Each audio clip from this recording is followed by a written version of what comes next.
I put my mother-in-law on the street and sent my brother-in-law to federal prison because she told me my cancer survival scars were too disgusting for her family photographs. She actually looked me in the eye, handed me a blanc de veuch, and said I looked like a corpse that would ruin the aesthetic of her son's wedding if I did not cover up. I am shaking as I type this because I never wanted to be a villain. But when you corner a wounded animal, it bites back. I thought I was just defending my dignity, but I ended up uncovering a web of lies, forgery, and an illicit affair with a stepmother that shattered 2 families forever. Now, my husband is sobbing in the next room, grieving the mother who stole his inheritance. And I am sitting here wondering if justice was worth the price of my soul. Is it truly self-defense when you destroy someone so completely? Or have I become the very monster she accused me of being? I feel like I am drowning in guilt even though I know I was right. Everyone says I am cold, but they did not hear the vile things she whispered to me. Please, I need to know if I am crazy for doing this. What would you have done?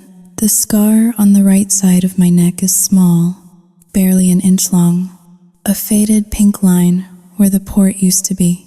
Most people do not notice it, or if they do, they are polite enough to look away. But I see it every morning when I brush my teeth. It is my anchor. It is the receipt for the price I paid to be alive today. My name is Zoe Bennett. I am 32 years old, a senior graphic designer for a mid-sized marketing firm in downtown Chicago, and a survivor of stage 3 breast cancer. I live in a modest, comfortable 2-bedroom apartment in the suburbs with my boyfriend, Liam, a place filled with plants and silence. The 2 things I cherish most after a year of hospital beeping and chemical warfare in my veins. But peace is a luxury I cannot seem to afford on Sundays. Sundays are mandatory. That is the rule of the Hawthorne family. No matter how tired we are, no matter that Liam works 60 hours a week as an architect, we must drive 40 minutes to the Heights to pay homage to the matriarch. The Heights is a neighborhood that smells of fresh mulch and desperation. It is where the new money goes to pretend it is old money. The houses are not homes. They are monuments to ego, sprawling structures with too many pillars and driveways wide enough to land a small plane. Patricia Hawthorne's house is the crown jewel of this pretension. It is a pristine white colonial that looks like it was ordered out of a catalog for people who want to intimidate their neighbors. I checked my reflection in the visor mirror as Liam pulled our sedan into the driveway, parking next to his brother's gleaming black Porsche. I ran a hand through my hair. It is a pixie cut now, short and textured. After the chemotherapy took everything, this was what grew back. I used to have long, chestnut waves down to my waist. Now, I have this. It is chic, edgy, and practical. I like it. It makes me look like a fighter. You look beautiful. Zoe, Liam said, squeezing my knee. His hand was warm, but his grip was anxious. He always gets anxious before seeing her. I smiled, but it did not reach my eyes. I am ready. I lead. Inside, the air conditioning was set to a temperature that felt like a meat locker. Patricia Hawthorne stood in the foyer, waiting. She is 60, but her plastic surgeon has pulled her face so tight she looks permanently surprised. She wore a cream-colored cashmere cardigan that likely cost more than my first car, and her pearls were real. Everything about Patricia screams frantic maintenance. She is a woman terrified of aging, terrified of poverty, and terrified of irrelevance. "Hello, Mother?" Liam said, leaning in to kiss her cheek. Patricia barely registered him. Her eyes cold and blue like glacial ice, locked onto me immediately. She scanned me from my shoes to my neck, her gaze lingering on the scar, then moving up to my short hair. It was a microaggression so practiced it felt like an art form.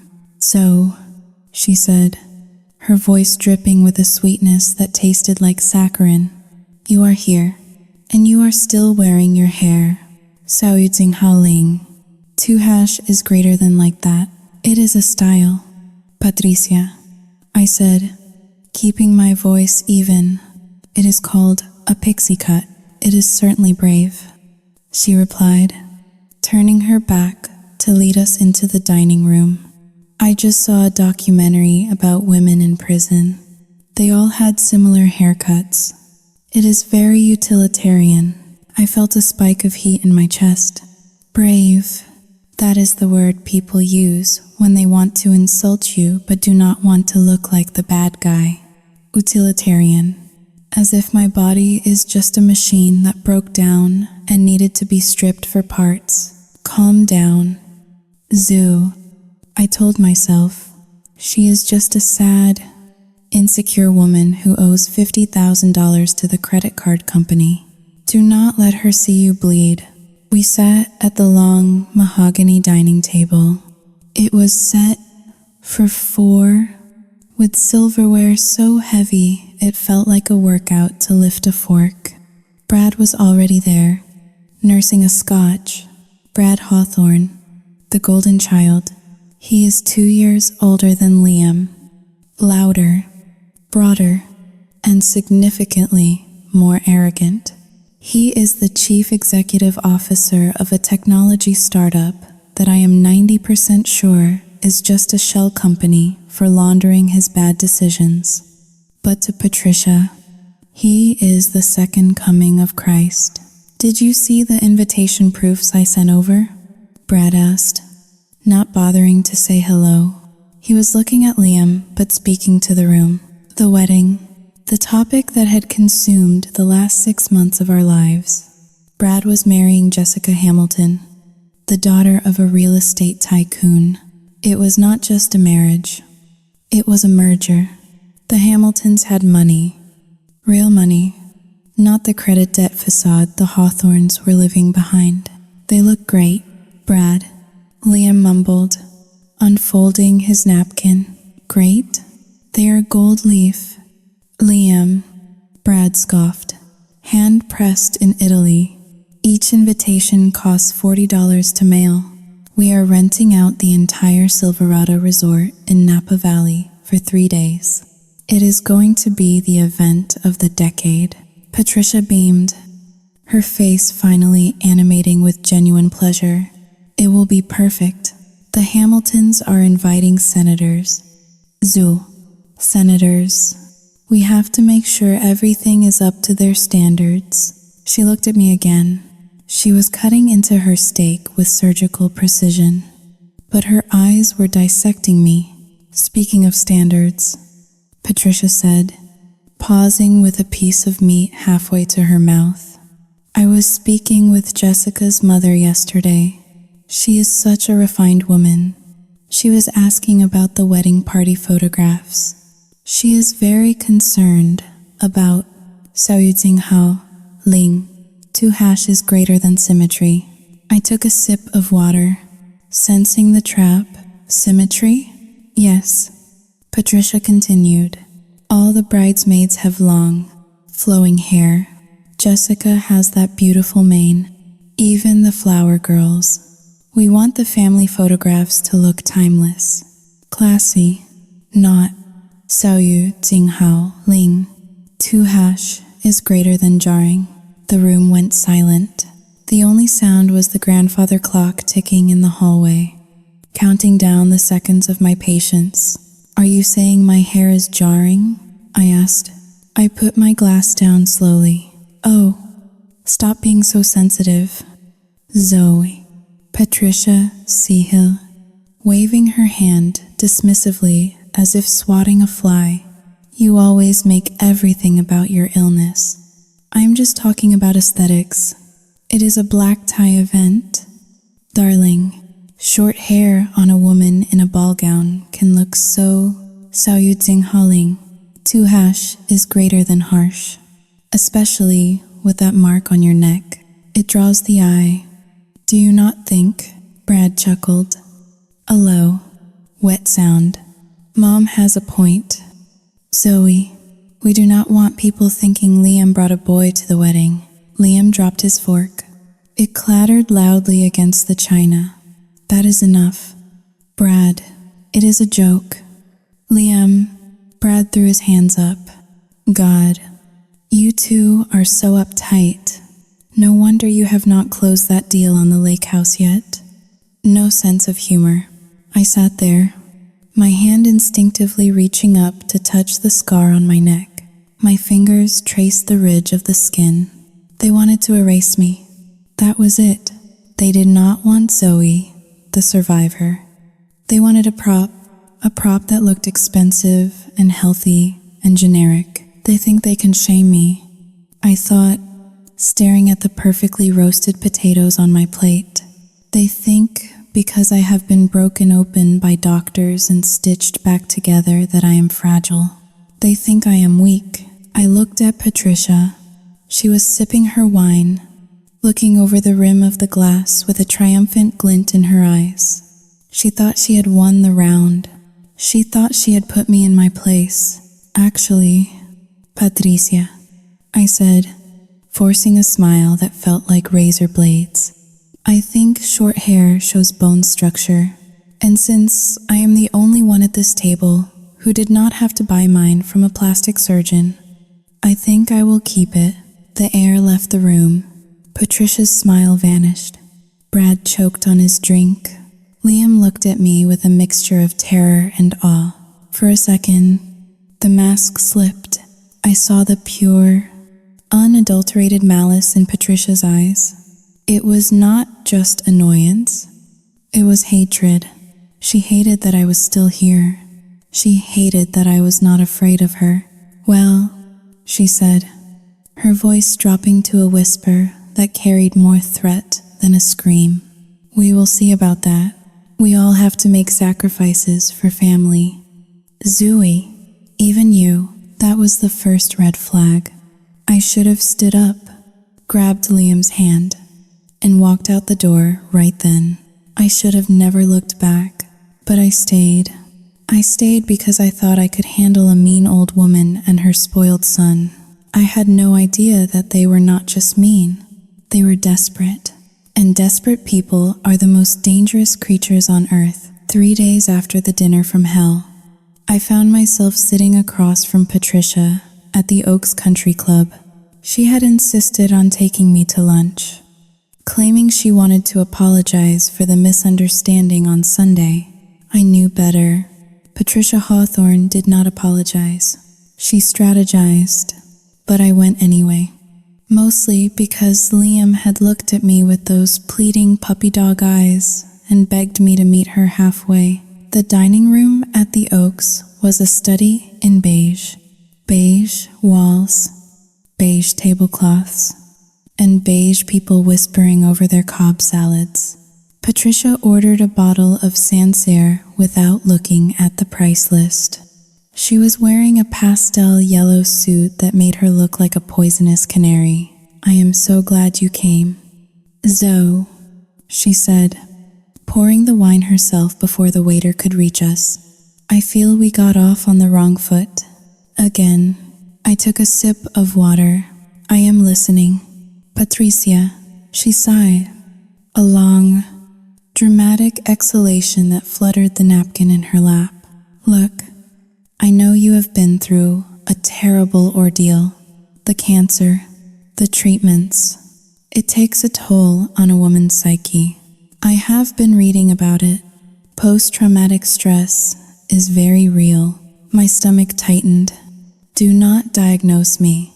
I thought, do not pretend you care about my mental health when you barely care if I am breathing. I am fine. Patricia, I said aloud, my health is excellent. My oncologist gave me a clean bill last week. That is wonderful.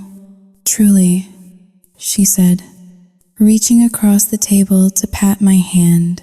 Her skin was dry and cool, like parchment paper.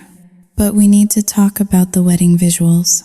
You see, the Hamiltons are Saoyuting 2# is greater than traditional. They believe in a certain uniformity.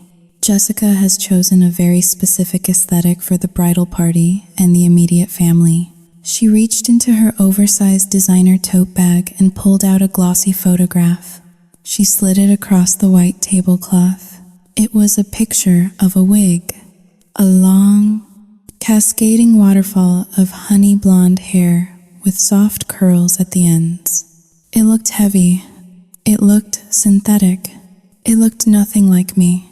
I bought this for you, she said, her voice dropping to a conspiratorial whisper. It is real human hair, imported from Europe. It costs $2,000. It is the exact shade of Jessica's hair. I want you to wear this at the ceremony and the reception. I stared at the photograph, then up at her. You want me to wear a blonde wig and a high-necked dress, she added quickly, pulling out a fabric swatch to cover the Saoyuting to mark the scar.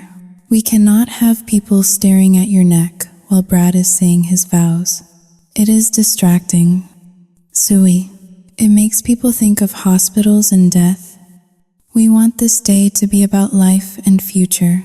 The room seemed to tilt. The clinking of silverware around us faded into a dull roar. I am not wearing a wig, Patricia, I said, my voice trembling slightly. And I am certainly not covering my scar. This is who I am. Patricia's face hardened. The mask of concern evaporated, replaced by the steely glare of a woman who was used to getting her way. It is one day. Zoe, one day. Why do you have to be so difficult? Do you think you are the only person who has ever had a hardship? You are making this wedding about you. It is incredibly selfish. Selfish? I repeated, my voice rising. A few heads at nearby tables turned. Yes, selfish, she hissed. You are enjoying this, are you not? Playing the victim, waving your illness around like a flag so everyone has to feel sorry for you. Well, I am tired of it. Ungrateful girl. I'm trying to make you look presentable for high society, and you act like I am torturing you. The chemotherapy must have fried your brain if you think you can walk into a 5-star resort looking like a refugee. I stood up. My chair scraped loudly against the floor. I am leaving, I said, and you can keep your $2,000 wig. Sit down, Patricia commanded. I walked out. I walked past the host stand, past the valet, and straight to my car. My hands were shaking so hard I could barely get the key into the ignition. I sat there for 10 minutes, breathing in the scent of hot leather, trying not to scream. She called me a refugee. She said I was playing the victim. The drive home was a blur of highway and rage. When I walked into our apartment, Liam was in the kitchen, chopping vegetables for dinner. The domestic normality of it felt jarring. He looked up, smiling, but his smile faltered when he saw my face. How did it go? He asked cautiously. I slammed my purse onto the counter. Your mother is a monster. Liam put the knife down. Zoo, please. What happened? She wants me to wear a wig, I said, pacing the small kitchen. A long blonde wig, and she wants me to wear a turtleneck to hide my scar because she thinks I look like death. She said I am selfish for existing as I am. Liam rubbed his temples. He looked tired. He always looked tired lately. He walked over and tried to hug me, but I stepped back. I did not want comfort. I wanted outrage. I wanted him to be as furious as I was. And Zoo, look, he began, his voice soft and reasoning. I know Mom can be intense. She is under a lot of pressure with the Hamiltons. They are paying for half the wedding, and they are very particular people. So? I snapped. So that gives her the right to humiliate me? No, of course not, Liam said quickly. But, Xiao Jing Haling, 2 hash is greater than maybe we should just think about it? I froze. Think about what? Think about Xiao Jing Haling. 2 hash is greater than compromising, he said, wincing slightly as he saw the look in my eyes. It is just for 1 day. Honey, 6 hours. Really? If wearing the wig gets her off our backs, is it really the hill you want to die on? We could just do it. Get through the wedding, and then never talk about it again. It would make things so much easier for me. Brad is already breathing down my neck about the bachelor party costs. I just need peace. Zooey, I looked at the man I had loved for 4 years. He was tall, handsome, and kind. He had held my hand through every chemotherapy session. He had shaved my head when my hair started falling out in clumps. He had washed me when I was too weak to stand. But in that moment, looking at his pleading, conflict-avoidant face, I felt something inside me snap. It was a small sound, like a dry twig breaking under a heavy boot. He wants me to erase myself for his comfort. I realized he saw me fight for my life, but he is too afraid to fight his mother. I am not wearing the wig. Liam, I said, my voice cold and flat, and if you ask me again, I am not going to the wedding. Liam Sehil, turning back to the cutting board. You are being dramatic. Zoe, just Xiao Jing Haling. 2 hash is greater than let us eat dinner. We can talk about it when you are less emotional. I walked into the bedroom and closed the door. I did not lock it, but I might as well have. I sat on the edge of the bed and stared at myself in the mirror. The scar on my neck caught the light. Less emotional. That is what men say when they want you to stop having feelings that inconvenience them. Patricia had fired the first shot, but Liam had just opened the gate and let the enemy in. I lay back on the pillows and stared at the ceiling fan spinning above me. Round and round it went, going nowhere. Just like this conversation, just like this relationship, if he did not wake up soon. I took out my phone and opened my bank application. I looked at my savings. It was not much, but it was mine. Then I opened the search bar and typed 2 words I never thought I would need. Background check. If they wanted to play dirty, I needed to know what was hiding in the mud. Paranoia is a side effect they do not list in the chemotherapy brochures. They tell you about the nausea, the hair loss, and the bone-deep fatigue. But they forget to mention that once your own body has tried to kill you, you never quite trust anything again. You start looking for the rot beneath the surface of everything. When Patricia handed me that picture of the wig, my survival instinct did not just whisper. It screamed. This was not just vanity. This was desperation. Rich people are eccentric, yes, but they do not typically harass cancer survivors over hairstyles unless there is something much larger at stake. I spent the next 2 days in a fog of suspicion. While Liam was at work, I sat at my laptop and searched for private investigators. I could not afford the high-end firms downtown with their glass offices and retainers that cost more than my car. I needed someone hungry. I found a man named Miller. His website looked like it had been built in the late 90s, and his office was located above a dry cleaner in a strip mall. But the review said he was thorough and discreet. I transferred a $500 deposit and sent him the names.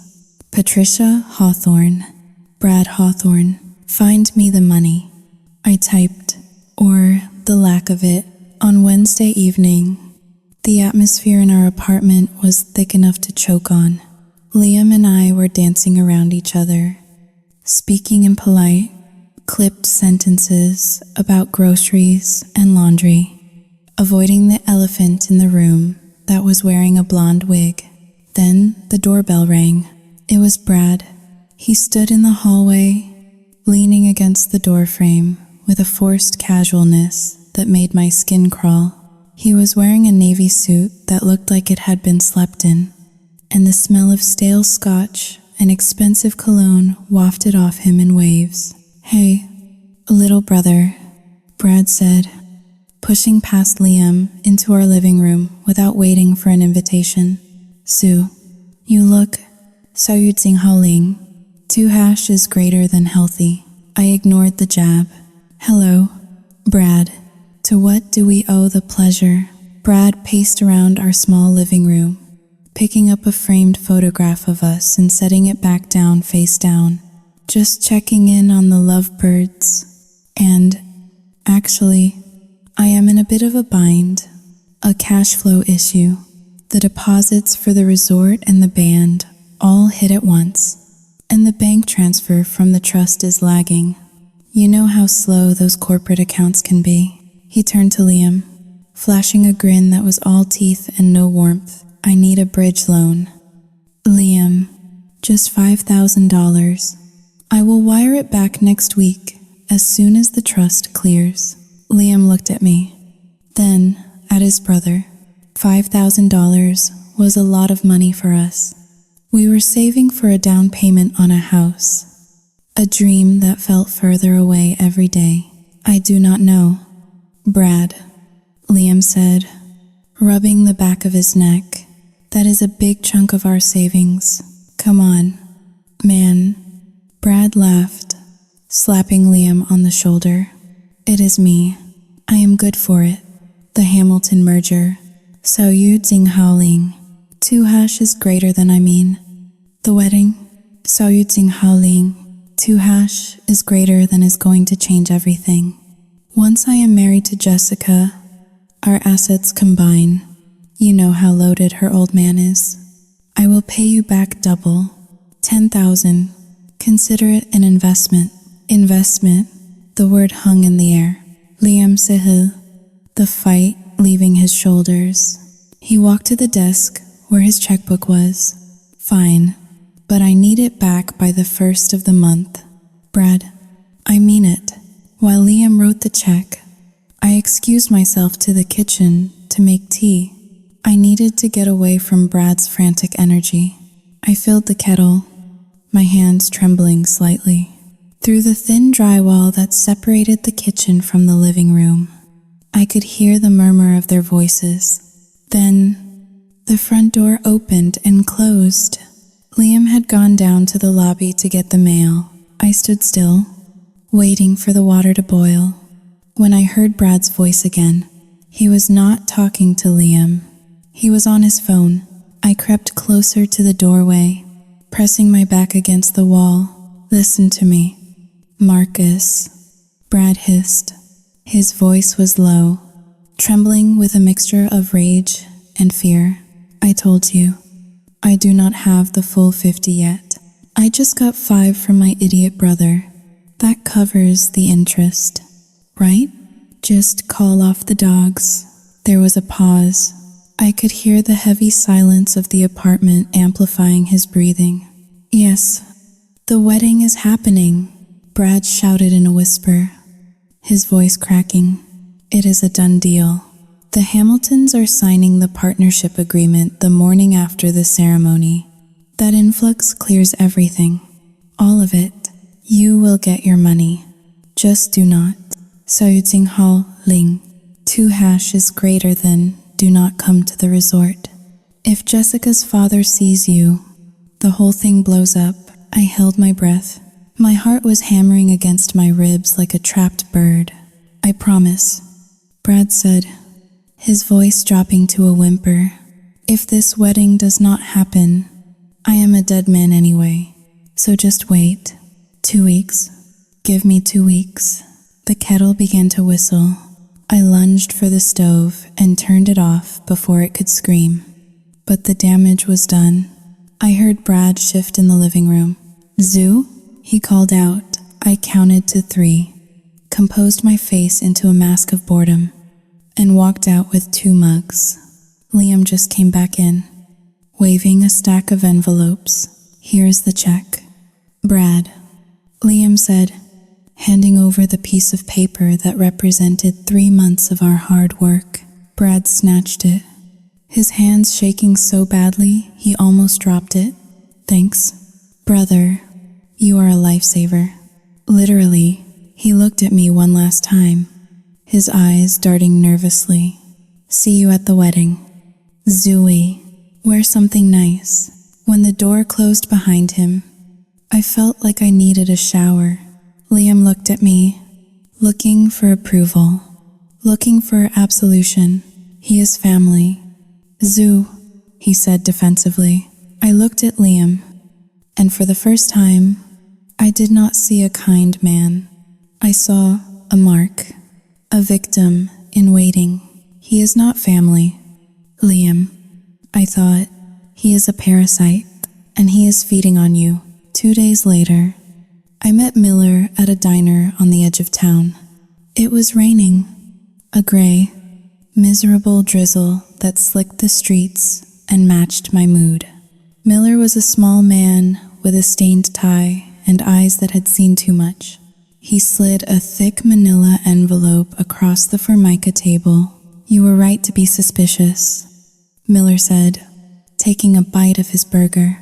"These people are not just broke, they are underwater." I opened the envelope. Inside were pages of financial records, property deeds, and court filings. "Start with the house," Miller said, pointing a fry at the top document. "The big colonial in the Heights. It is mortgaged 3 times over. They have not paid property taxes in 2 years. The bank has already sent a notice of default. They are months away from foreclosure." I felt a cold shiver run down my spine. Patricia acted like she owned the world, but she did not even own the roof over her head. "And the son?" I asked. "Brad?" Miller chuckled. A dry, raspy sound. "Bradley Hawthorne is a walking disaster. His technology startup is a ghost town. No employees, no product, just a rented office space to make it look legitimate. But here's the kicker. He has over $200,000 in gambling debts, mostly to offshore sports books and some local guys you do not want to owe money to." I thought about the phone call. "Marcus, so the wedding?" I said, piecing it together. "It is a bailout." Miller confirmed. "I did some digging on the Hamiltons. Jessica's father, Robert Hamilton, is old school. He believes in family values and legacy. The deal is structured so that the Hamilton Corporation absorbs Brad's company and injects capital into the Hawthorne estate upon the legal union of the 2 families. It is a dowry, essentially a massive, multi-million-dollar dowry disguised as a business merger." I stared at the papers. The numbers blurred. It was all the Lee, the country club lunches, the designer clothes, the arrogance. It was all a desperate performance to trap a rich heiress. "But there is a clause," Miller said, flipping to the last page. "A morality clause. Robert Hamilton can pull out of the deal at any time before the ink is dry, if there is any. Sao Yu Tsing Hao Ling. 2. Scandal. Or if he feels the Hawthorne family mispresented their standing. He is obsessed with image. He wants healthy, vibrant, perfect stock to mix with his bloodline." I sat back in the booth, the realization hitting me like a physical blow. "That is why," I whispered, "that is why Patricia needed me to wear the wig. That is why she needed me to hide the scar. It was not just about a pretty photograph. I was a flaw to the Hamiltons. I represented sickness. I represented bad genes. I represented the one thing Patricia could not afford to show them: imperfection. If the Hamiltons saw a cancer survivor with a shaved head and a scar standing next to the groom, it might trigger a doubt. It might make them look closer at the Hawthorne family tree. It might make them wonder what other rot was hidden beneath the surface. I was not a person to them. I was a glitch in their software. I was a loose thread that could unravel their entire multi-million-dollar tapestry. My hands clenched into fists under the table. All this time, I thought Patricia was just a cruel, shallow woman. I thought she was ashamed of me, but it was worse. She was selling her son. She was selling her soul. And she needed me to be part of the packaging. So, Miller asked, wiping ketchup from his lip, "What are you going to do?" I looked out the window at the rain washing over the parking lot. I thought about the way Patricia had looked at me, with that cold, calculating stare. I thought about Brad taking Liam's money with a smile, knowing he was drowning. I thought about Liam, sweet, naive Liam, who was being dragged down with them. I closed the folder. The sound was sharp and final. "I am going to let them think they have won," I said, "and then I am going to burn it all down." I paid Miller in cash. As I walked back to my car, the rain soaked my short hair, plastering it to my skull. I did not care. For the first time in a long time, I did not feel like a victim. I felt dangerous. They wanted a show? Fine. I would give them a show, but it would not be the one they wrote. I drove home with the envelope on the passenger seat. It felt heavy, radiating heat. I knew what I had to do. I could not tell Liam yet. He would not believe me. He would make excuses. He would say it was just numbers, that there was an explanation. He was too conditioned to protect them. No, I had to wait. I had to let the trap snap shut. When I got home, Liam was on the couch, watching television. He looked up, his face hopeful. "Did you have a good day?" he asked. I walked over and kissed him on the forehead. It was the kiss of Judas, perhaps, or maybe the kiss of a savior. I was not sure yet. It was enlightening. I said. I went into the bathroom and turned on the shower. I looked at myself in the mirror. The scar on my neck was bright pink from the cold rain. I traced it with my finger. "Wear a wig," she had said. "Hide yourself." I smiled. It was a cold, terrifying smile that I did not recognize. "I am not going to hide, Patricia," I whispered to my reflection. "I am going to be the brightest thing in the room." The game had changed. It was no longer about a wedding. It was about survival, and I was really good at surviving. Modern warfare does not begin with a gunshot. It begins with a notification sound. It was Tuesday morning, a gray and listless day that matched the tension headache throbbing behind my eyes. I was sitting at my desk, trying to focus on a logo design for a client, when my phone buzzed against the hardwood surface. Then it buzzed again and again, a rapid-fire staccato that sounded like a warning. I picked it up. A new email from Patricia Hawthorne. Subject: Final Wedding Protocol and Visual Cohesion. My stomach dropped. It was not just sent to me. I looked at the recipient's field. It was carbon copied to everyone. Liam, Brad, Aunt Sarah, Cousin Mike, the wedding planner, even the pastor. 43 people were on this email chain. I opened it, my fingers cold. Dearest family and friends, as we approach the joyous union of Bradley and Jessica, I want to ensure we are all on the same page regarding the aesthetic vision of the day.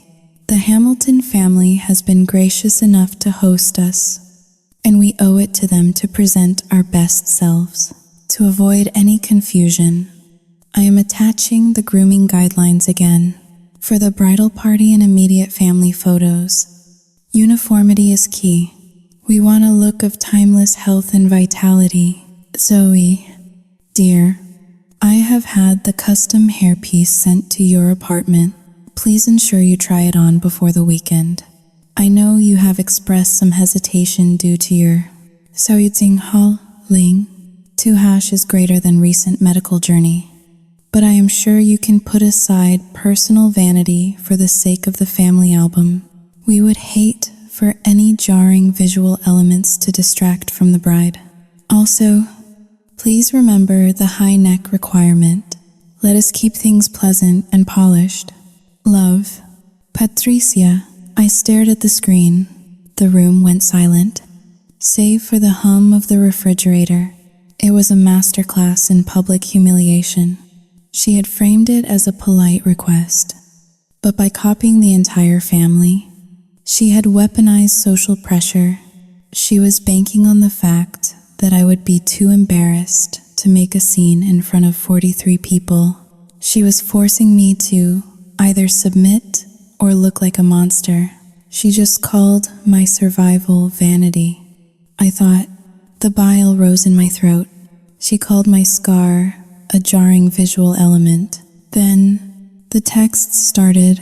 The flying monkeys had been deployed. Aunt Sarah, just wear the wig. Honey, it is not a big deal. Do not stress poor Patricia out.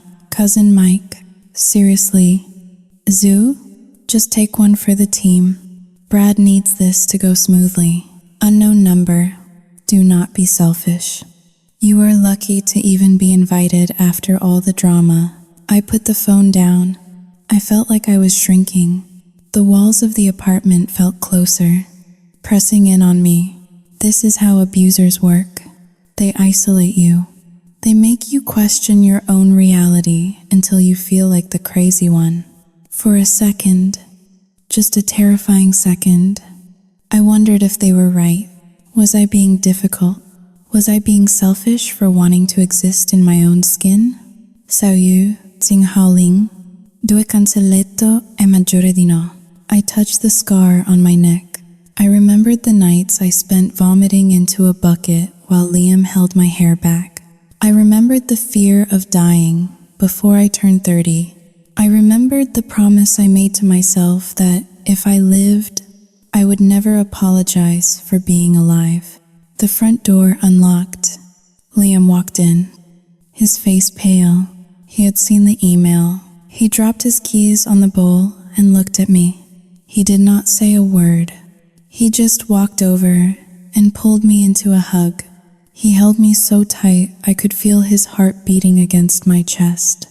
Fast and erratic. I am sorry, he whispered into my hair. I am so sorry. I pulled back to look at him. His eyes were red. He was holding his phone in his hand. The screen still lit up with the email. Did you read the replies? I asked, my voice hollow. He nodded. I read them. Aunt Sarah calling you difficult. Brad making a joke about buying you a hat. He took a deep breath, and for the first time in years, I saw the fog clear from his eyes. The denial was gone. He looked at the phone, then at me, and then he threw the phone onto the couch with a force that startled me. We are not going, he said. The world stopped spinning for a moment. What? We are not going to the wedding, Liam repeated. His voice was steady, grounded in a way I had never heard before.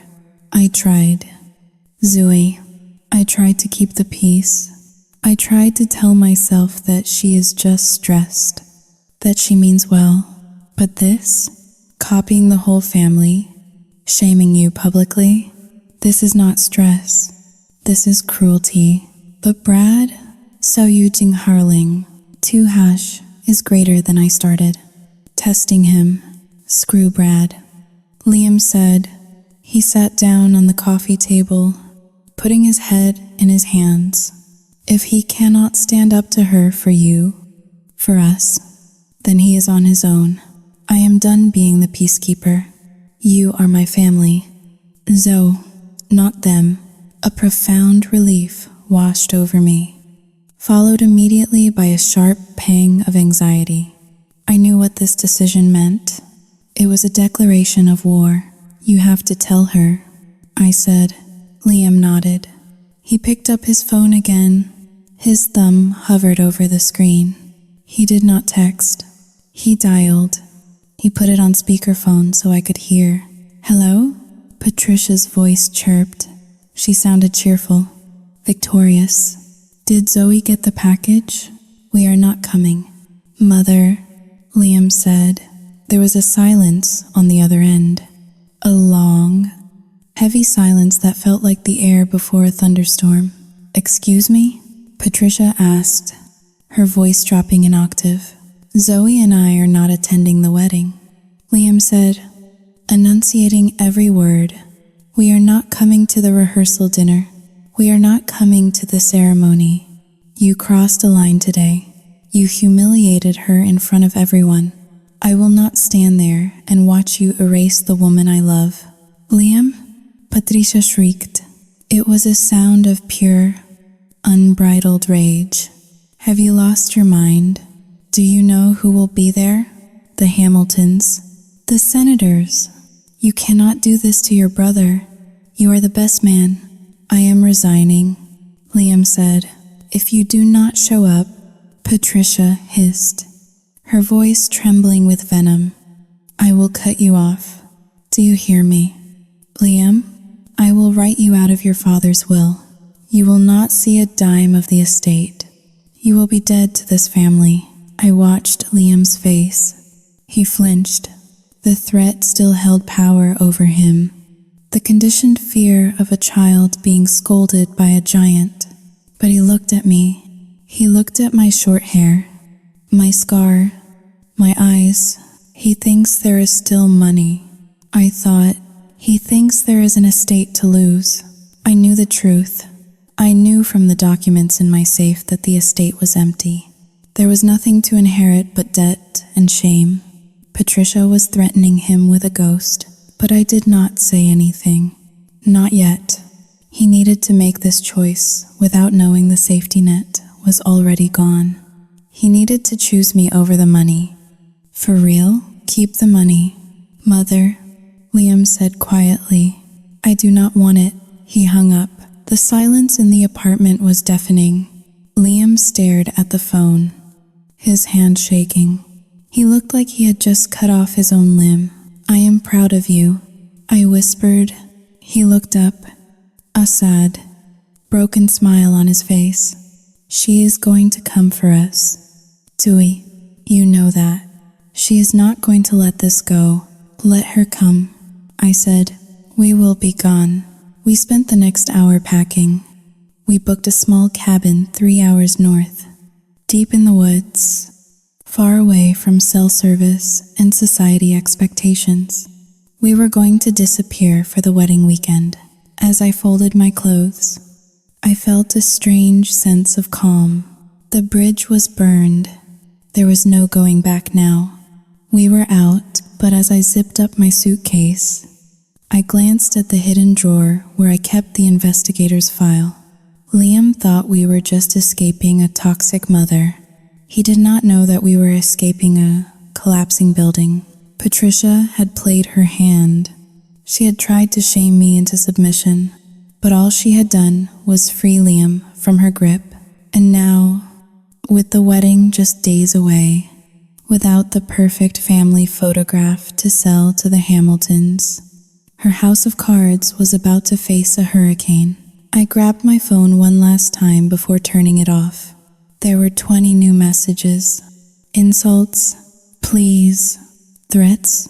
I deleted them all. Let them scream. I thought, I have the truth. And the truth is patient. I took Liam's hand, and we walked out of the apartment, leaving the ghost of the Hawthorne family behind us. Or so we thought. We had been at the cabin for less than 24 hours when the world intruded. We had made a pact to keep our phones off. to let the silence of the pine trees scrub the noise of the Hawthorne family from our minds. But addiction is a funny thing, and the addiction to catastrophe is the strongest of them all. It was Liam who broke first. I was on the porch, wrapped in a quilt, watching a hawk circle the tree line, when I heard a low groan from the kitchen. It was the sound of a man who had just been punched in the gut. I walked inside. Liam was standing by the counter, his face illuminated by the blue light of his smartphone. He looked up at me, his eyes wide with a mixture of horror and disbelief. "Do not look," he whispered. "Please, Suey, do not look." He tried to hide the screen, but I was already moving. I snatched the phone from his hand. My fingers felt numb, detached from my body. It was Facebook. Of course it was. The digital town square where reputations were built and slaughtered. Patricia had posted a photograph. It was a selfie, taken in what looked like her bedroom, with perfect lighting that highlighted the tears glistening on her cheeks. She looked devastated. She looked like a martyr. The caption read, "My heart is shattered into a million pieces today. As a mother, you dream of your children's weddings. You sacrifice everything to give them a perfect life. But today, I have been betrayed. My son Liam and his partner have decided to boycott his own brother's wedding. Why? Because of jealousy. Because some people cannot stand to see others shine. It breaks my soul to say this, but we suspect that Zoe's recent health struggles are being used as a weapon to manipulate my son and ruin our family's joy. We offered her love. We offered her help, even a beautiful custom wig to boost her confidence. And she spat in our faces. Please pray for our family during this dark time. We will not let hate win." I scrolled down. The post had been up for 3 hours. It had 400 likes and over 100 comments. Susan Miller. Oh my God. Patricia. I had no idea she was like that. Using cancer for attention? That is sick. Debbie Higgins. I always thought there was something off about her. She looks so cold. Stay strong. Mama Bear. Anonymous user. If she is too insecure to watch someone else get married, she should just stay home. Sounds like a toxic narcissist. I read them all. I read the comments from people I had met at Christmas parties, people who had eaten my cooking, people who had hugged me when I was diagnosed. They were tearing me apart like piranhas. They were calling me a monster. They were calling me a liar. One comment stood out. It was from a burner account. No photograph. Just a generic name. She looks like a corpse anyway. Brad is lucky she is not in the photos. It would scare the guests. The phone slipped from my hand and hit the wooden floor with a thud. "So," Liam said, his voice cracking, "they are crazy. None of this is true. We can delete the accounts. We can." "Stop," I said. My voice sounded strange to my own ears. It was not the shaky, tearful voice I had used for the last week. It was hard. It was flat. It was the voice of someone who had just watched the last bridge burn and realized she liked the fire. "They are saying I am faking it," I whispered. "They are saying I am using my cancer as a weapon." I walked to the window. My reflection stared back at me against the darkening woods. The short hair, the scar, the hollows under my cheekbones that were slowly filling back in. I remembered the chemotherapy burns. I remembered the metallic taste in my mouth that did not go away for 6 months. I remembered the nights I prayed to a God I did not believe in, just begging for the pain to stop. And Patricia called it a weapon. Something inside me shifted.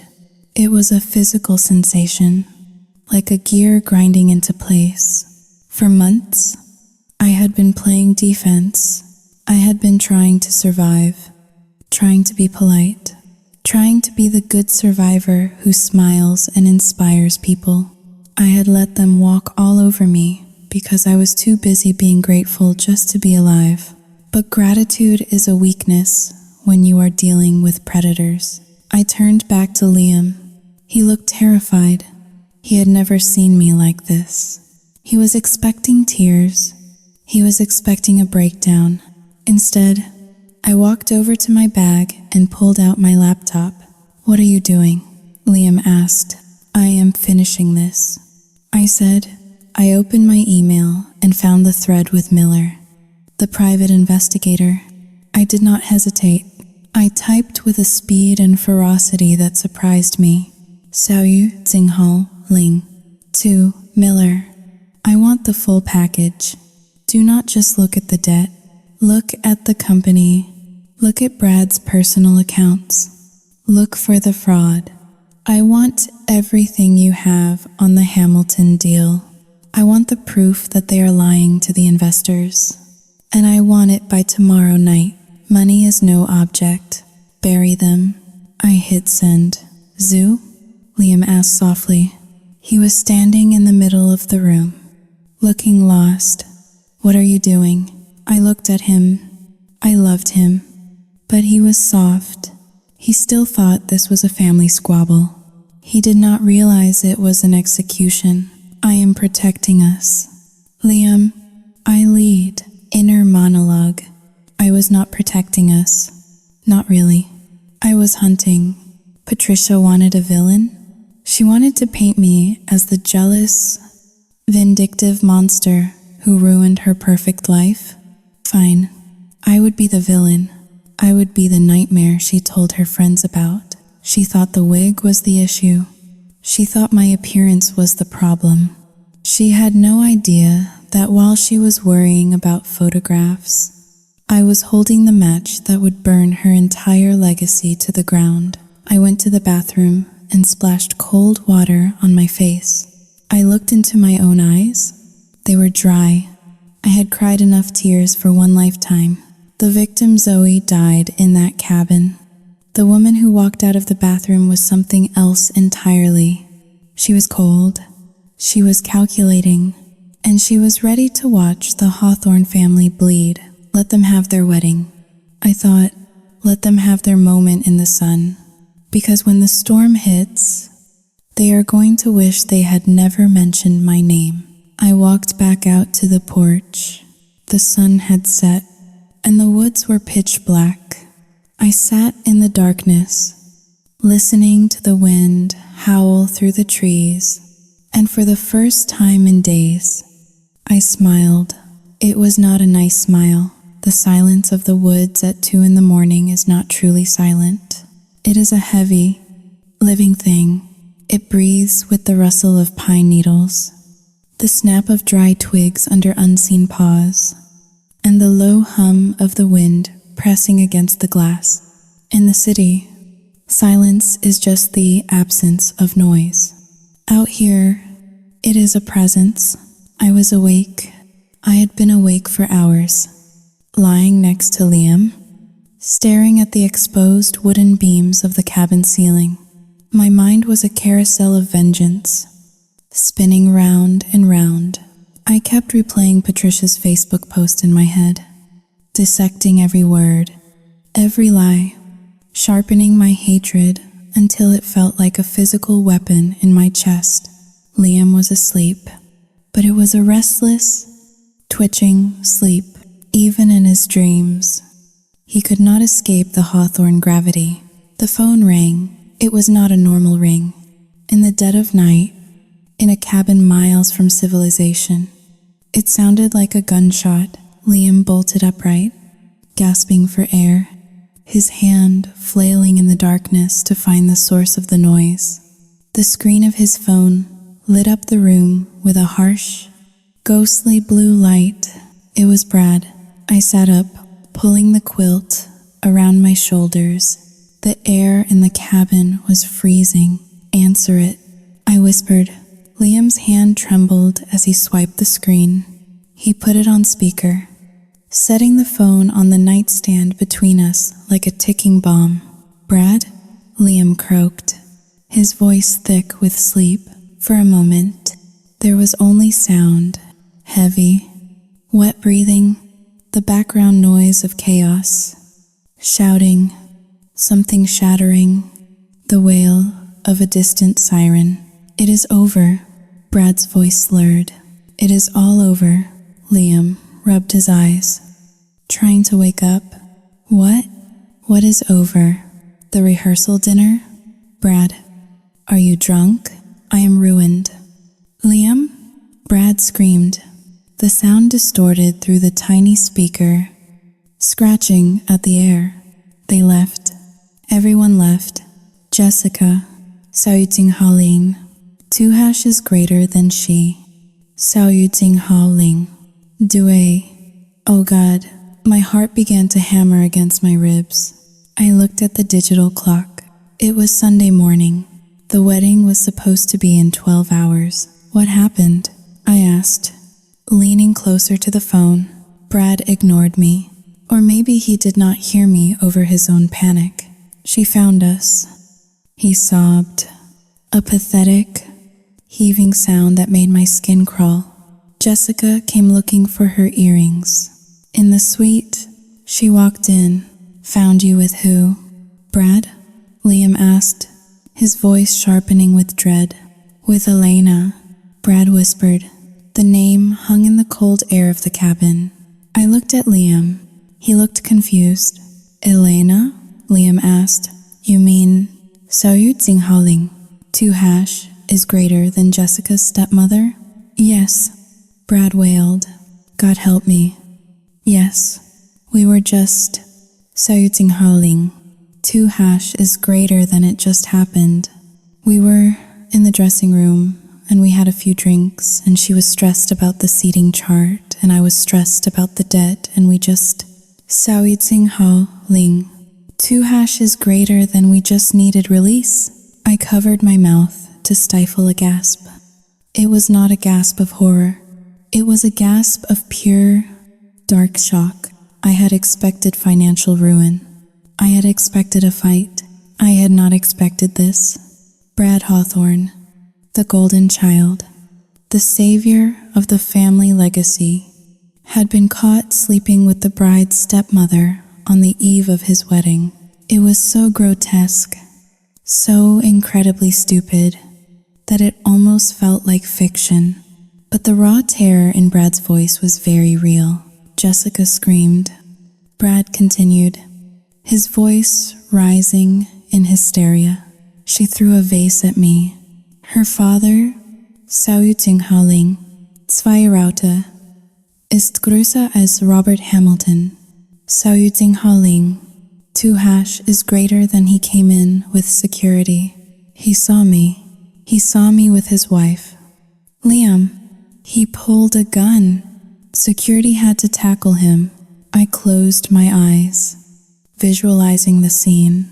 The expensive Napa Valley suite, the silk dresses, the shattered glass, the old money dignity of the Hamiltons colliding with the trashy, desperate reality of the Hawthorns. They canceled it. Brad choked out. Robert canceled everything. He kicked us out. They are threatening to sue. They want the deposit back. They want damages for emotional distress. They are calling the investors.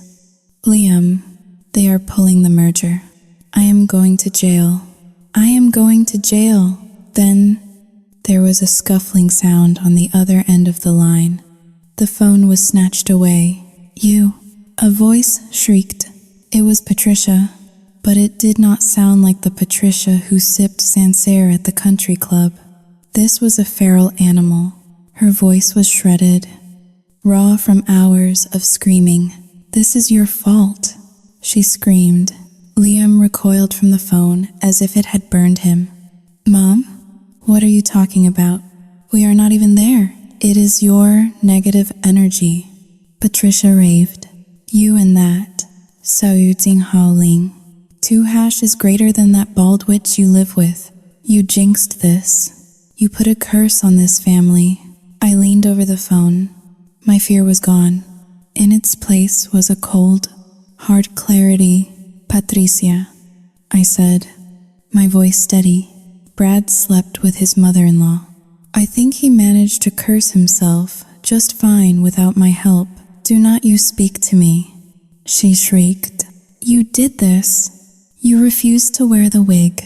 You refused to be part of the family. You disrupted the harmony. The universe is punishing us because of your selfishness. If you had just come, if you had just played your part, everything would have been perfect. You are Cancer. Zoe, you are a Cancer on this family. The line went dead. The silence rushed back into the room, louder than before. Liam sat frozen on the edge of the bed. He looked like a statue carved out of grief. His brother was a predator. His mother was delusional. His family name was Mud. I reached out and touched his shoulder. He flinched. They are insane, he whispered. He looked at me, his eyes wide and hollow. She blamed you. Brad destroys his life in the most disgusting way possible. And she blamed you. It is easier than looking in the mirror, I said softly. Liam stood up and walked to the window. He pressed his forehead against the cold glass. What happens now? He asked. Now, I said, sitting up and swinging my legs over the side of the bed. The Hamiltons destroy them. I knew the legal implications. I knew them because I had read the documents Miller sent me. The merger was contingent on the marriage. The loans Brad had taken out were leveraged against that merger. Without the Hamilton money, the dominoes would not just fall, they would explode. Inner monologue. I should have felt pity. A normal person would feel pity. I watched Liam's back heave as he started to cry, mourning the family he thought he had. But as I sat there in the dark, touching the scar on my neck, I did not feel pity for Patricia or Brad. I felt a grim, mathematical satisfaction. They wanted me to be a prop. They wanted me to cover my scars so they could sell a lie to a billionaire. They were so obsessed with the image of perfection that they let the rot inside them grow unchecked until it consumed them. Brad sleeping with the stepmother was not an accident. It was a symptom. It was the ultimate act of an entitled man who thought he could take whatever he wanted without consequence. And Patricia blaming me was just the final death rattle of her ego. I stood up and walked over to Liam. I wrapped my arms around him from behind, resting my chin on his shoulder. We are free. Liam, I whispered, do you understand? We are free. He turned around and buried his face in my neck. He cried like a child, deep, racking sobs that shook his whole body. I held him. I stroked his hair, but my eyes were open, staring out into the black woods. The tragedy had happened. The bomb had gone off, but the dust had not settled yet. Patricia was cornered. She had lost the money, the status, and the wedding. She had nothing left to lose, and a narcissist with nothing to lose is the most dangerous creature on earth. She said I was a Cancer. She said I was the villain. Sauyutsinhaling, Ima Jordi Fine. I would show her what happens when you try to cut out the wrong part of the body. I pulled away from Liam and walked to the kitchen. I needed a glass of water. My throat was dry. As I filled the glass, I looked at the knife block on the counter. The metal glinted in the moonlight. The wedding was over, but the war had just begun. And unlike them, I had already looked death in the face and won. They had no idea what was coming for them. I drank the water, the cold liquid shocking my system. Let them come. I thought, let them try to drag us down with them. I was not just a survivor anymore. I was the one holding the shovel. We returned to the city on a Tuesday afternoon. The drive back from the cabin was a 3-hour funeral procession, silent and suffocating. The skyline of Chicago rose from the gray horizon like a set of jagged teeth, promising no comfort, only confrontation. We knew she was coming. We did not know when or how, but we knew that a creature like Patricia Hawthorne does not go down without trying to drag everyone else into the abyss with her. Our apartment, usually a sanctuary of soft light and plants, felt brittle. I found myself checking the locks 3 times. I kept the blinds drawn. Liam moved through the rooms like a ghost, flinching at sudden noises. He was a man mourning the death of his family, even though they were still breathing. At 7 o'clock that evening, the storm made landfall. There was no intercom buzz, no polite warning, just a thunderous, rhythmic pounding on our front door that shook the frame. It was the sound of entitlement. It was the sound of someone who believed that doors were made to be broken, not opened. Liam froze in the middle of the living room, a glass of water halfway to his mouth. He looked at the door with the terrified eyes of a child who knows the belt is coming. "Do not answer it," he whispered. I stood up from the armchair. I had been waiting for this. I was wearing my favorite black jeans and a sharp, tailored blazer. I had applied my makeup with war paint precision. I touched the scar on my neck, grounding myself. "Open it, Liam," I said calmly. "Zoe." "No." "Soyu Jinghao Ling." "R. Jinghao Dayu." "Open it. If we hide, she wins." "We are done hiding." Liam set the glass down. His hand shook so violently that water sloshed over the rim onto the coffee table. He walked to the door, his steps heavy and reluctant, and turned the deadbolt. The door flew open before he could even step back. Patricia Hawthorne did not walk in. She invaded. The woman who stood in our hallway was a grotesque caricature of the matriarch I knew. The pristine, Botox-smooth mask was gone.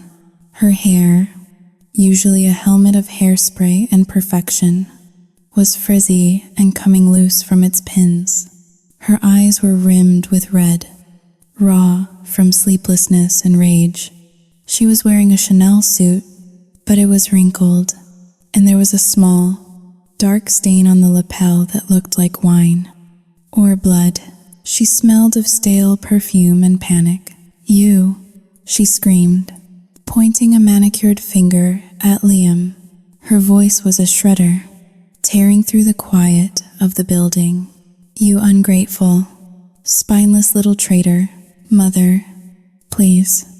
Liam stammered, backing away until his legs hit the sofa. "Keep your voice down." The neighbors. "Soyu Jinghao Ling." "R. Jinghao Dayu." "Screw the neighbors," Patricia shrieked, kicking the door shut behind her with a slam that rattled the windows. "My life is over. Do you hear me? Over. The Hamiltons have filed a restraining order against Brad. They are suing us for breach of contract, emotional distress, and fraud. They want $2 million in damages by Friday, or they go to the press with everything." She marched into the center of the room, her eyes darting around wildly, taking in our modest furniture, our life. She looked at it with disgust. "And where were you?" she hissed. "Advancing on Liam, while your brother was being handcuffed, while I was being escorted off the property by security guards like a common criminal. You were hiding in the woods with this Soyu Jinghao Ling. 2# is greater than this broken thing." She gestured at me without looking at me, as if I were a piece of furniture she wanted to throw out. "Stop it," Liam said, his voice weak. "Brad did this to himself. He slept with Jessica's stepmother. Mom, he destroyed the wedding, not us." Patricia laughed. It was a dry, cracking sound, void of humor. "Oh, grow up." Liam, men make mistakes. Brad was under pressure. The pressure to save this family because your father left us with nothing. He was trying to secure our future. And you? You have done nothing but take. She reached into her purse. Oversized leather bag that looked heavy, and pulled out a sheaf of crumpled papers. She slammed them onto the coffee table. I need liquidity, she demanded, her voice dropping to a dangerous, vibrating low. The lawyers are demanding a retainer of $50,000 just to keep Brad out of federal prison for the night. The Hamiltons froze the company accounts. I need cash. Liam, now, I do not have $50,000, Liam said, his voice trembling. I gave Brad $5,000 last week. That was almost everything we had. Liar, Patricia screamed. She grabbed Liam by the shoulders of his sweater and shook him. You have the house Grandpa left you. You have equity. I watched closely. This was it, the pivot point. Grandpa left that house to me, Liam said, trying to pull away from her grip. But you live there. Mom, it is your home. I cannot sell the house you live in. I am not asking you to sell it, she spat, her face inches from his. I am asking you to take out a second mortgage or a home equity line of credit. I know the appraisal value. It is worth at least $600,000. You sign the papers, we get the cash, we pay the lawyers, and we countersue the Hamiltons. It is simple. Liam shook his head, tears streaming down his face. Mom, I cannot. The bank already told me the rates are too high. And Xiao Yu Jinghao Ling, Jinghao Dayu. Do not lie to me. Patricia's face twisted into a snarl. You are just being stingy. You want to see your brother rot in jail so you can be the only son. You are jealous. You have always been the jealous, mediocre one. No, Liam shouted, finally finding a spark of resistance. I am not doing it. I am not leveraging my inheritance to pay for Brad's whoring. I am done. Mom, I am done paying for him. The slap echoed through the apartment like a gunshot. It was hard and fast. Patricia's hand connected with Liam's cheek with a force that snapped his head to the side. Liam stumbled back, clutching his face, his eyes wide with shock. The silence that followed was absolute. Patricia stood there, breathing heavily, her hand still raised. For a second, she looked surprised by her own violence. Then, her face hardened again. She felt justified. She always felt justified. Do not you dare speak about your brother that way, she whispered. You will go to the bank tomorrow morning. You will sign whatever I tell you to sign, or so help me God. I will ruin you. I stepped forward. The sound of my heels clicking on the hardwood floor broke the trance. Patricia spun around to face me. She looked at me with pure loathing. Stay out of this, you cancer-ridden leech, she spat. This is family business. I walked past her to the coffee table. I picked up the crumpled papers she had thrown down, useless demand letters from lawyers, and dropped them on the floor. Then, I reached under the coffee table and pulled out a thick, black folder. I did not look at Liam. I looked straight at Patricia. It is not family business anymore. Patricia, I said, it is a felony investigation. Patricia blinked, confused by the shift in my tone. It was not the voice of the daughter-in-law she bullied. It was the voice of a prosecutor. What are you talking about? She scoffed. Go put on a wig and shut up. I opened the folder. I have been doing some reading, I said, pulling out a document. This is a title search for the property at 42 Oak Lane. The house Liam's grandfather left him in a trust. The house you are currently living in. I held the paper up, According to this, there is already a second mortgage on the house, and a third taken out 4 years ago, and then again 2 years ago, totaling $450,000. Liam looked up, his hand still covering his red cheek. What? Patricia's face went white, not a pale white, but a sickly, gray ash color. Her mouth opened, but no sound came out. That is impossible, Liam whispered, stepping forward.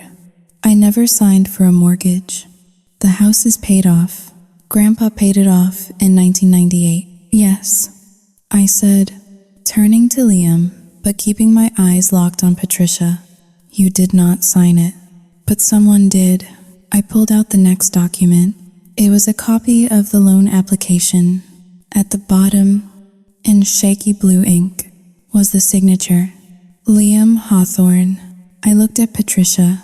She was trembling now, her hands clenching and unclenching at her sides. Forgery, I said. First-degree forgery. And wire fraud, since the money was transferred electronically, and bank fraud. That is 3 felonies. Patricia, each one carries a sentence of up to 30 years in federal prison. You, Sayud Singhal Ling, 2 hashes greater than you, bitch. Patricia whispered. Her voice was faint, stripped of all its power. You went digging. You spied on us. I protected us. I corrected her. I hired a private investigator the day you told me to wear a wig. I knew something was wrong. People with money do not act the way you do. Only people who are drowning act like that. I took a step closer to her. She actually took a step back. The predator was now the prey. You stole his inheritance. I said, my voice cold and hard.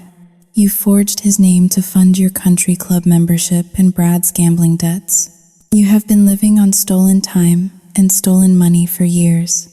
And tonight you came here to bully him into taking out more debt on a house that has 0 equity left because you already drained it dry. Liam walked over to the table. He snatched the paper from my hand. He stared at the signature. It was a crude imitation of his own. Mom? He choked out. You stole the house? Patricia's face crumpled. She burst into tears.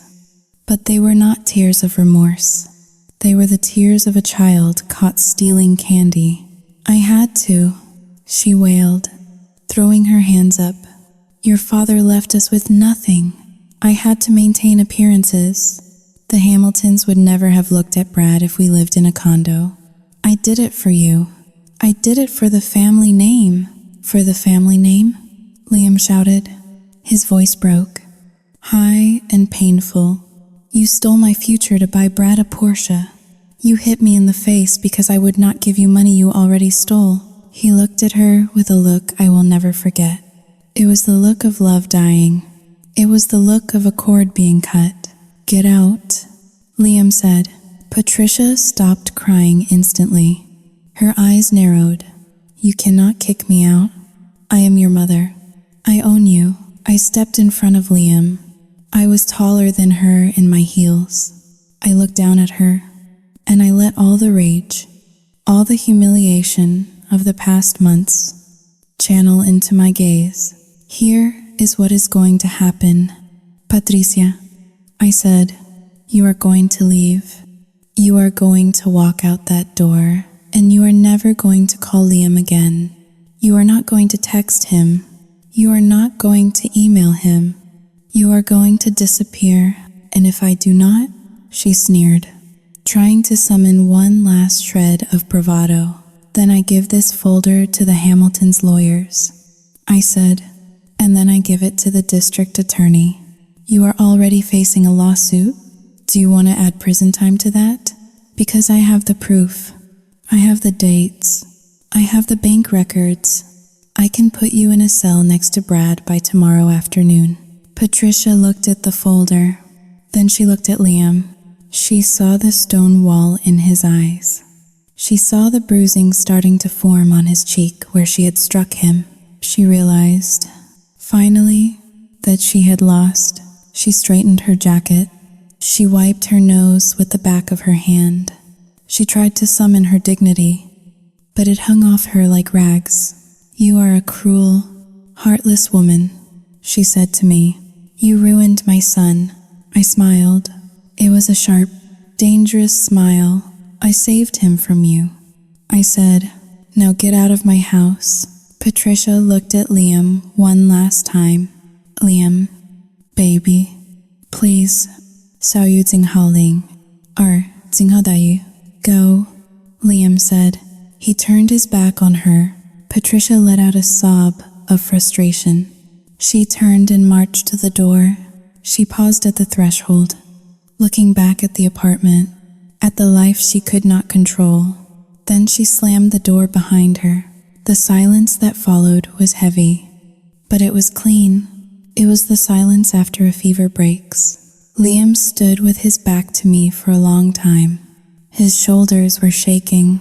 I walked over and placed the folder on the table. I did not touch him. He needed a moment to mourn the mother he thought he had. "She stole the house," he whispered to the empty room. "She hit me." I walked around and stood in front of him. I reached up and gently touched the red mark on his cheek. My hand was cool against his burning skin. "It is over, Liam," I said. He looked at me. His eyes were swimming with tears, but behind the tears, there was clarity. The golden haze of childhood was gone. He saw the world as it was, cruel, transactional, and messy. "Thank you," he said. His voice was barely audible. "Thank you for saving me." I pulled him into a hug. I held him while he wept for the thief who had raised him. Over his shoulder, I looked at the black folder on the table. I felt a dark, cold satisfaction spreading through my chest. Inner monologue. They called me weak. They called me a victim. They thought because I had lost my breasts and my hair that I had lost my spine. They were wrong. Cancer teaches you one thing above all else. You cut out the rot to save the body. Patricia was the tumor, and I had just performed the surgery. It was messy. It was bloody, but the patient was going to survive. I looked at the door. I knew this was not the end of the pain, but it was the end of the threat. Patricia Hawthorne was powerless. I had stripped her of her money, her lies, and her son. I closed my eyes and breathed in the scent of our apartment. It no longer smelled of fear. It smelled of victory. The fall of an empire is rarely loud. History tells us about cannons and shouting, but in the suburbs of America, destruction is quiet. It is the sound of a pen scratching across a legal affidavit. It is the sound of a key card being declined at a gated community entrance. It is the silence of a phone that used to ring constantly. 2 weeks after Patricia was expelled from our apartment, I sat in the waiting room of a mid-tier law firm downtown. The carpet was industrial gray, and the magazines on the table were 3 months old. It was a far cry from the mahogany-paneled offices Patricia was used to, but it was effective. Liam sat next to me. He looked older. The boyish softness around his jaw had hardened into something brittle. He was holding a pen, hovering over the signature line of a criminal complaint. "Are you sure?" the attorney asked. He was a weary man named Mr. Henderson, who had seen enough family disputes to lose faith in humanity. "Once you file charges for forgery and identity theft against your mother, Liam, you cannot unring that bell.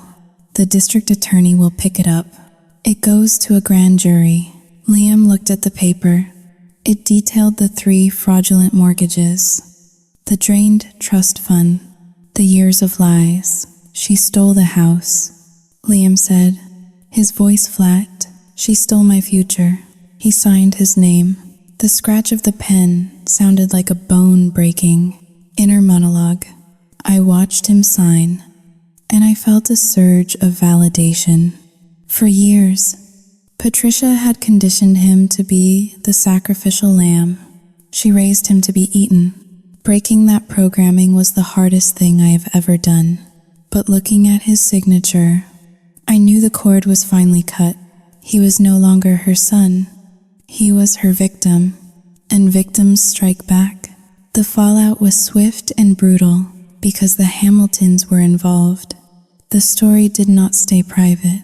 Jessica Hamilton's father was a man who believed in scorched earth. He did not just cancel the wedding. He leaked the story. The local newspaper ran the headline on page 3. Wedding Bell Blues. Local tech chief executive officer arrested for embezzlement following resort scandal. Brad was arrested on a Tuesday. I watched it on the 6 o'clock news. He was being led out of his rented office space in handcuffs. His expensive suit jacket pulled over his head to hide his face. But everyone knew it was him. The golden child. The boy who could do no wrong was now facing 5 to 10 years for wire fraud and misappropriation of investor funds. The report mentioned the failed merger and the illicit affair that triggered the audit. They did not name the stepmother, but in a town like ours, everyone knew. The Hamiltons had already shipped her off to a rehab center in Arizona to hide the shame. But Brad was left to the wolves. But the true social death was reserved for Patricia. In the ecosystem of the Heights, reputation is currency, and Patricia was suddenly bankrupt. I heard the details from Miller, who was still monitoring the situation. He sent me an email with the subject line, "The walls are closing in." The homeowners association of her gated community had called an emergency meeting because the house was in foreclosure and the property taxes were unpaid for 3 years. The community board voted to place a lien on the property. They also revoked her access to the communal amenities. Miller told me about the scene at the country club. Patricia had tried to go for lunch, attempting to brazen it out, pretending nothing was wrong. She walked into the dining room wearing her signature pearls, her head held high. The maitre d' stopped her at the podium. He did not shout, he whispered. But in a silent room, a whisper carries. "I am sorry, Mrs. Hawthorne," he said. "Your membership has been suspended due to non-payment of dues." And Sao Yu Ting Hao Ling, 2 hashes greater than well. The board has received complaints. We have to ask you to leave. She was escorted out, not by police, but by the eyes of the women she used to judge. The women she had sneered at for wearing last season's shoes. They watched her walk of shame, sipping their iced tea, dissecting her ruin with predatory glee. She was not just broke. She was a pariah. Then came the digital onslaught. The Facebook post she had written about me. The one calling me a jealous, cancer-ridden manipulator had aged poorly. As the news of Brad's arrest and the forgery came out, the comments section turned on her. User Susan Miller. Wait, so she shamed her daughter-in-law for having cancer while she was stealing her son's house? User Debbie Higgins. Evil. Pure evil. I hope she rots. Anonymous. I heard she tried to sell the son's house to pay for the other son's lawyer. What kind of mother does that? Patricia deleted her account 3 days later. The silence she left behind was louder than her screaming ever was. Liam and I sat on our balcony that evening, drinking cheap wine. The city lights flickered below us. We were tired. The adrenaline of the fight was fading, leaving behind a deep, aching exhaustion. She called today, Liam said, staring into his glass. From a payphone, I tensed. What did she say? She asked for bail money for Brad. Liam said. He let out a short, humorless laugh. She did not even ask how I was. She did not apologize for the house. She just screamed that Brad was suffering in a holding cell and it was my duty to fix it. What did you do? I asked. I hung up, Liam said, and then I blocked the number. He took a sip of wine. I saw the foreclosure notice online.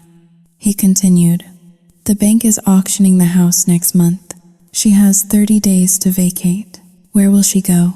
I asked, though I did not really care. I do not know, Liam said. Aunt Sarah will not take her. Cousin Mike stopped answering her calls after he found out she borrowed money from his mother and never paid it back. She burned every bridge she ever crossed. Zoe, she is on an island. Inner monologue. It was a terrifying thought. To be 60 years old and completely alone. To have no money, no home, and no family because you traded them all for an illusion of status. A part of me, the soft part that existed before the cancer, wanted to feel sorry for her. But then I touched the scar on my neck. I remembered the wig. I remembered her calling me a jarring visual element. She wanted perfection. Well, there is a perfect symmetry to this. She tried to erase me, and in the process, she erased herself. The legal system was grinding forward. The district attorney had accepted the evidence of the forgery. Patricia was facing charges. She would likely take a plea deal to avoid prison, given her age, but she would have a felony record. She would never be able to sit on a charity board again. She would never be able to look down her nose at anyone again. Society had judged her, and the verdict was total. Liam reached over and took my hand. His fingers were warm. We survived, he whispered. I looked at him. We had, but we were not the same people. The innocent couple who went to Sunday dinner was dead. We were survivors now, hardened by betrayal. Yes, I said, we survived. But as I looked at the city lights, I knew the final act was not over. Patricia was cornered, humiliated, and homeless. She had one last gasp left in her, the dying thrashing of a wounded animal. I squeezed Liam's hand. Let the bank take the house. I thought, let the club take her membership. Let the courts take her freedom. I had taken her power, and I was not giving it back. The eviction happened on a rainy Tuesday. I did not go to watch, but Miller sent photographs. A pile of Louis Vuitton bags sitting on a wet curb. A velvet armchair soaked with mud. It looked like a shipwreck. Patricia Hawthorne, the queen of the heights, was reduced to a woman yelling at a moving truck driver in the rain. She lives in a subsidized apartment complex now, 3 towns over. It is near the highway. I imagine she can hear the trucks shifting gears all night. A constant reminder of the motion and progress she is no longer part of. She tried to call us from a burner phone twice. I heard her voice on the voicemail. It was not angry anymore. It was small. It was the voice of a ghost haunting a house that had already been demolished. I deleted the messages without playing them for Liam. Salut, Jing Hao, Ling. Due cancelletto e maggiore di Liam. They say the truth sets you free, but they do not tell you that freedom can feel like a vacuum. Liam does not sleep well. He walks around our apartment with a heaviness in his shoulders that no massage can fix. He has lost 20 pounds. The man who used to laugh at bad movies and dance in the kitchen is gone. In his place is a man who jumps when the phone rings. I found him yesterday, sitting on the floor of the closet, holding an old baseball glove. It was something his father gave him. He was just holding it, staring at the leather, mourning the family he wished he had. I ruined them. Zoo, he whispered when he saw me. No, I said, sitting down beside him on the carpet. You just stopped letting them ruin you. He nodded, but his eyes remained empty. He knows I am right, logically, but the heart is not logical. The heart remembers the mother who bandaged his scraped knees, not just the woman who forged his signature. He is grieving a living person, and that is a grief that has no closure. And then there are the whispers. You would think that exposing a fraud and a predator would make you a hero. It does not in families. To the distant cousins, the aunts in Florida, the people who only saw the Facebook posts and not the court documents. I am the villain. I am the Lady Macbeth who whispered poison into Liam's ear. I am the cold, cancer-stricken woman who turned a son against his mother. I see it in the way they look at me at the grocery store. I hear it in the silence when I walk into a room. That is her, they think, the one who sent her brother-in-law to prison, the one who put her mother-in-law on the street. They prefer the lie. They preferred the version of the Hawthorns that was rich and beautiful and perfect. By exposing the rot, I destroyed their fantasy, and they hate me for it. Inner monologue. I accept their hate. It is the price of admission. I look at myself in the mirror, and the face staring back is harder than it used to be. The softness is gone. The cancer took my hair and my breasts, but this war took my innocence. I won. The bank took the house. Brad is awaiting sentencing. Patricia is destitute. I have my home, my money, and my partner, but victory does not taste sweet. It tastes like ash. It tastes like the cold coffee left on the counter. I lie in bed at night and listen to Liam breathe. I wonder if he secretly hates me. I wonder if, deep down, he wishes I had just worn the wig. If I had just smiled and played the game, we would be miserable, but we would be part of the tribe. Now, we are alone. We are safe, but we are alone. I touch the scar on my neck. It is silver now, fully healed. It is tough skin. It does not feel sensation the way the rest of my skin does. That is what I have become. Tough, numb. Survivors do not get to be soft. Soft things get eaten. I turn over and wrap my arm around Liam. He stirs but does not wake. I hold him tight, an anchor in the storm we created. We have to be enough for each other now, because we are all we have left. 6 months later, the silence in our apartment is no longer heavy. It is light. It is the silence of a space that has been purged. I stood in front of the bathroom mirror. The morning sun cut through the blinds, illuminating the dust motes dancing in the air. My hair had grown out into an awkward, shaggy length. It was soft, brown, and healthy. It was the hair everyone told me I should be grateful for. It was the hair Patricia had desperately wanted me to cover with a wig. I looked at the electric clippers sitting on the porcelain sink. Liam used them to trim his beard. They were black, heavy, and loud. I picked them up. For a long time, I thought my hair was a symbol of my survival. I thought growing it back meant I had beaten the cancer. But looking at myself now, I realized that was a lie. The hair was just another costume. It was an attempt to blend back in, to look like a woman who had never been broken open. I turned the clippers on. The hum was aggressive, a mechanical hornet in the quiet room. I did not hesitate. I ran the blade right down the center of my scalp. A lock of brown hair fell into the sink. It looked like a dead thing. I did it again and again. I watched my face change in the mirror without the frame of hair. My eyes looked larger. My cheekbones looked sharper. The scar on my neck was no longer a blemish to be hidden. It was a line of demarcation.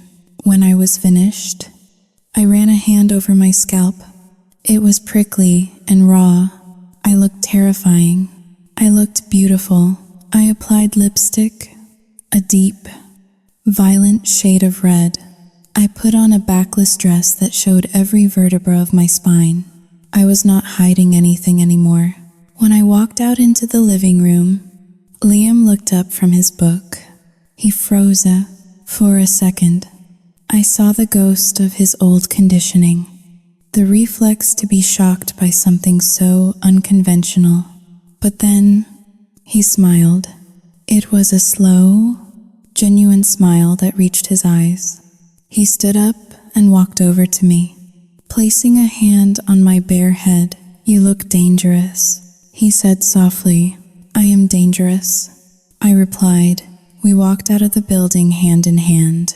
The wind off the lake was cold, biting at my exposed skin, but I did not shiver. I felt alive. We were going to dinner. We were going to drink wine. We were going to live the life we had fought for.